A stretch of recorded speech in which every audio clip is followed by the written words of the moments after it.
gis-gis bu njëkk bi Macky Sall tontu gu mu tontu premier ministre Canada bi fi gane woon ñibbi na démb nee na ko gay pride moom du amee Sénégal ci tënk mbirum góor jigéen ñi dafa Macky Sall dafa lànkati ndax moom Trudeau ñëpp xam nañu waa Canada ak yooyu xeeti droit yooyu dañ koy défendre rek. léegi daal ba mu ko fi waxee ñëpp dégg nañ ni Macky Sall it nee na ko pas de gay pride au Sénégal oustaz ci yow laay tàmbalee lu ci sa gis-gis. du fi am. lu président Macky Sall wax. du fi am mais du fi am. alors c'est-à-dire même tuuti rek. du fi am mënu fi am. parce que aussi itam te dafa am loo xamante ne nii addina bi dafa xaw a doy waar. c'est un village planétaire maintenant mais dinaa la wax benn mbir dafa am lu ñu xamee yare ñu ko ci diine moo xam ci chrétiens yi moo xam ci jullit yi. te yàlla dafa bëggul ñu fesal lu ñaaw. bëggul sax ñu di ko tudd donc am nañu benn culture. boo xamante ni bii diini moo ko lal boo xamante ni bii vraiment am na yu mu ñu dàqal. bon kon su président waxee loolu. ñu jàpp ne du fi am rek. waaw man dama bëggoon wax mais dans le même sillage que Oustaz évidence la quoi au Sénégal c'est que c'est une évidence que tu dises que lii du fi mën a am. et dafa am benn wax très souvent je sais que c'est gis-gis mais 2 secondes rek moo expliquer lii li ñuy wax parfois oui on est sous la menace c'est vrai on est sous la menace que ay transporter fi ay. valeur yoo xamante ni nekkul suñu valeur mais même loolu bu amee warul tax te mënul tax ñu changer direction di gëm ñoom la ñuy gëm tu sais pourquoi loolu Sénégal dañu si war a yee seen bopp parce que tubaab yi je dis tubaab c'est pas du racisme waaw tubaab yi dans leur globalité ñoom ñëpp dans tous les coins du globe dëkk tubaab boo ñëw am na côté boo xam ne côté cosaanam da koy téye lu ko weccoo kenn tubaab yi ngay gis ni dañu am ay cosaan am ay culture loo xam ne dañu ko gëm duñu ko laal donc nañuy gëm loolu ñu tamit loo xamante ne kenn du ko laal même bu fekkee ne le monde est devenu un verre il y a des interconnexions et tout am na loo xamante ne ñun nañ ci def ñun tamit parce que ñoom ñu koy véhiculer am na loo xamante ne mënoo ko laal si ñoom te aada la ak cosaan la preuve ils sont tellement dans ces croyances que ils ont des rois ay buur Afrique amatul buur pratiquement buy gérer réew or ñoom ça existe toujours c'est important c'est important. Bouba. non mais en fait am na yoo xam ne moom. jarul sax wax. jarul sax wax mënta ne par contre xam nga ñoom dañuy yeb sax quoi parce que le fait que ñuy oser sax di ñu. ñëw di ko non di ñu interpeller sur loolu man loolu moo gën a métti c'est pas li ñu leen di tontu parce que xam naa tontu bi. pourquoi il pose ces questions benn kii fu mu ne nii boo demoon pour les polygames là et tout ça. boo demoon Canada foofu ñoo ne seen benn waay ne ko dama lay takkal ñaareel prison la waaj dem. yaa may dégg. booba bàyyil dóor yi sànq ba tey yaa ngi dóor ay dóor yi. mais dóor tout le monde a compris ay dóor la. non par rapport à madame laa bëgg a wax. ñaareel bi on a compris ak ñi bi. non mais non yaa ngi dóoraale ci dóor boobu mais dama comprendre lan nga bëgg a wax foofu. xoolal buuba sànq ay wax yooyu. non yow yaa fi nekk ay ñaareel ay tout le monde. non yow ban ñaareel non dama ne la yow yaa fi daaw damay génn sa waxi daaw gi de. mais waxu ñaareel bi yow méga culpa bi mu ci defoon. émission bi day tax. voilà ñun buy Saint-Valentin suñu kër ngay wax. mais dañu am benn Bapes Diaw nee na day tas émission bi. non dama ne la am na yoo xam ne dañu am benn groupe affaire ñaareel bi muy wax nii dañu am benn groupe d'amis d'enfance je te jure moom mooy affaire xam nga luy ultimatum bi tey muy enjeu bi kan mooy ñeme jabaram wala au point que mu nekk si groupe bi di wax suñu groupe Noumbelane c'est un groupe de 13 non on s'appelle Noumbelane ça veut dire que l'histoire là li ngeen wax nii moom moo fi non les gens pensent que Charles la ko wax de fii ah bon non Bouba non tàccu président et puis Bouba lu moo am tàccu président. c'est-à-dire au nom de quoi on vient nous dire comment on doit gérer. voilà en fait en réalité. nga baal ma rek mais du sax non bi. dañ ñëw xam nga lan la. du non bi ñu leen wax. c'est-à-dire que boo ñëwee réew dëkk jàmbur. ah waxtaan day neex borom këram. c'est-à-dire que waruñu oser ñëw di ñu ñëw suñu kilifa diine yëpp toog.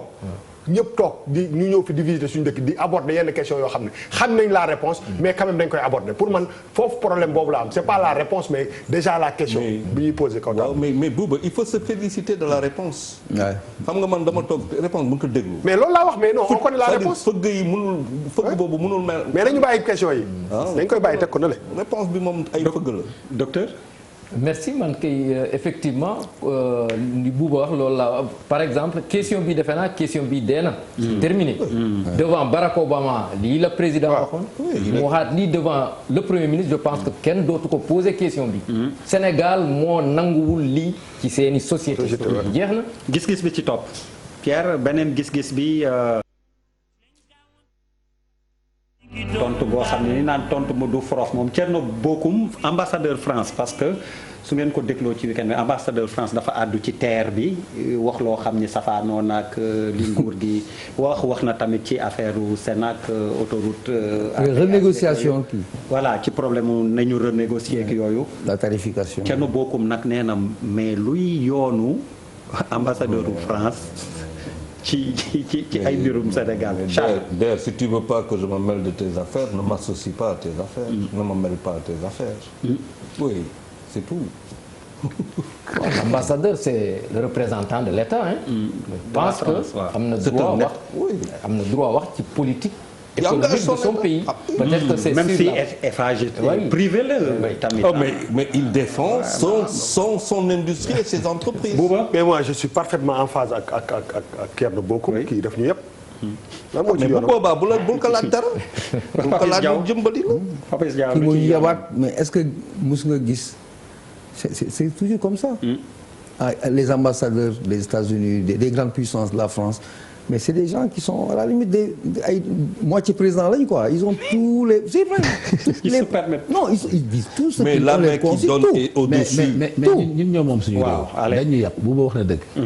allez beneen bi mooy bu mujj bi football la ak Gianni Infantino moom mooy président FIFA dafa génne xelu ne nañ ci xalaat bàyyi Coupe d'Afrique bi ñuy def ñaari at yu ne yóbbu ko ci 4 ans ñeenti at yu nekk ñu koy football bu boobaa. dinañ ci jàpp ñoom ba nga xam ni koppar yi muy génne dana ful ba ñeenti yoon wala juróom benn yoon jamono ji li ñuy am ci Coupe d'Afrique ci xaalis ñoom dinañ ci jàpp. te mu doon un produit pour tout le monde aussi.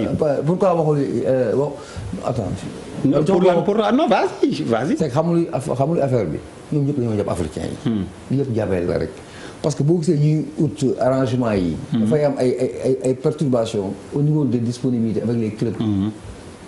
professionnels yi africains yi nekk foofu ak club yi ñoom ils cherchent les intérêts des clubs européens au détriment du spectacle de tout ce qui tourne autour de l'intérêt du football africain du man maa koy wax Eto'o qui est une référence en football qui est contre c'est sommité football yëpp africains ils sont contre en d'autres termes on doit dire non nañu bàyyi suñu kii nu mu nekkee woon ça ne nous gêne pas et ñu respecter suñu calendrier bu ñu arrangé pas celui qui fait l'affaire des clubs employeurs qui sont en Europe.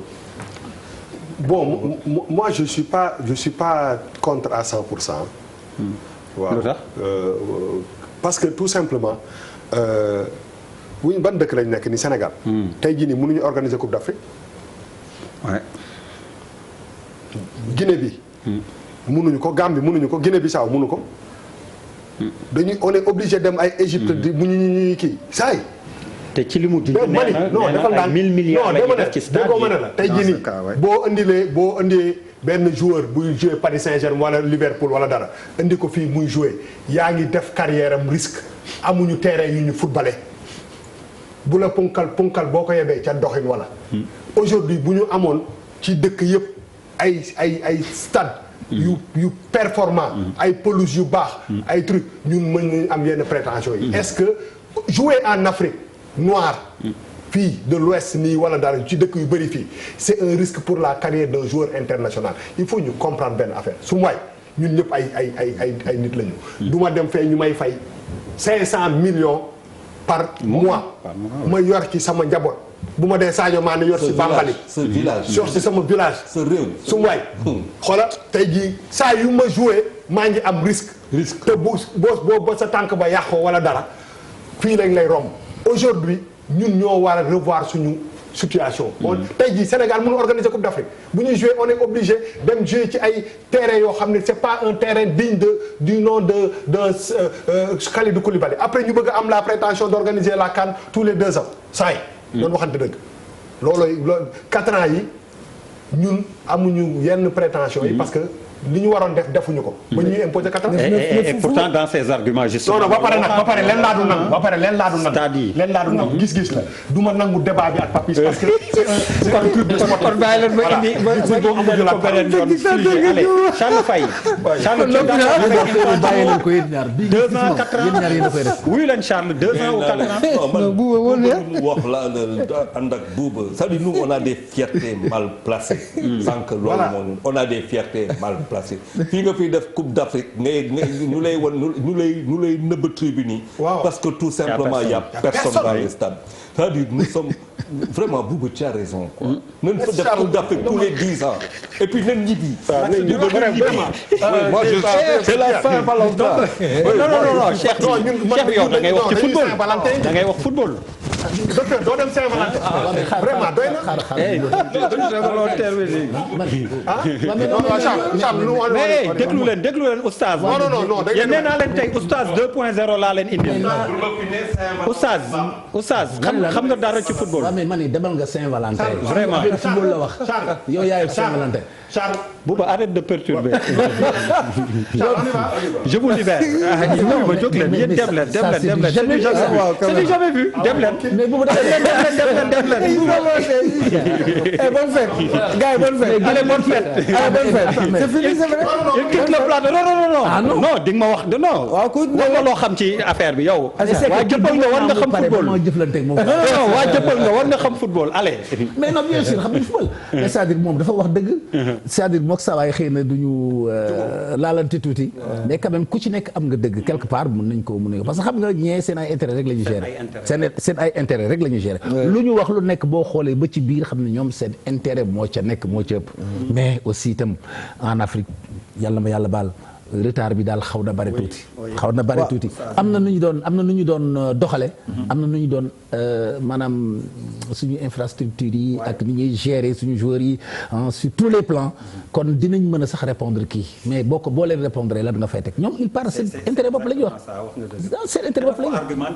nee na programme mu 1000 milliards ngeen tabax stade nangam sangam. mais ça c'est juste l'aspect économique la jël en mais bien sûr la jël en compte. allez docteur yow war nga xam dara ci football. bëgg nga football. effectivement moi je voulais dire que. su ko defee dafa mel ni dañuy discriminer Afrique quand même. c'est pas mel ni ne serait-ce que pratiquement ñoom ñu cantonner leen à tous les 4 ans alors qu'ils doivent marcher au rythme du monde même su dee amuñu moyen. il faudra qu'on essaye de nous hisser et non faire. un football à 2 vitesses. à 2 vitesses mais pourtant nag moo am de moo am nag. à 2 vitesses mais moo am. les joueurs que nous avons en Afrique. ce sont les joueurs qui n'ont aucun complexe. et maa lay laaj. oui football bu ñu koy waxee ci arab. xaw ma ko. équipe daal xawoon su ma jumul mënut a xaw ma la ñuy wax. xam laa xam. ilal madrasati. ilal madrasati. kuratul qadam. kuratul qadam voilà léegi macha allah. alors vraiment merci beaucoup Bouba ak Charles vous l'avez constaté dañoo sàqi avant fin émission bi dañoo Saint-Valentin ji mais ay dóor la. alors docteur ñu lay remercier yow tamit vraiment ci ni nga ñëwee ñu waxtaan ci coronavirus bi. émission bi mun nañ ne ñu ngi ko déjee sénégalais yi nga xam ni ñoo des waan 13 yi ñu ngi leen di ñaanal vraiment yàlla musal leen musal ñëpp ñi fa nekk et puis on vous souhaite bon retour incha allah jërë ngeen jëf jàkkaarloo bi ba àjjuma bi ñu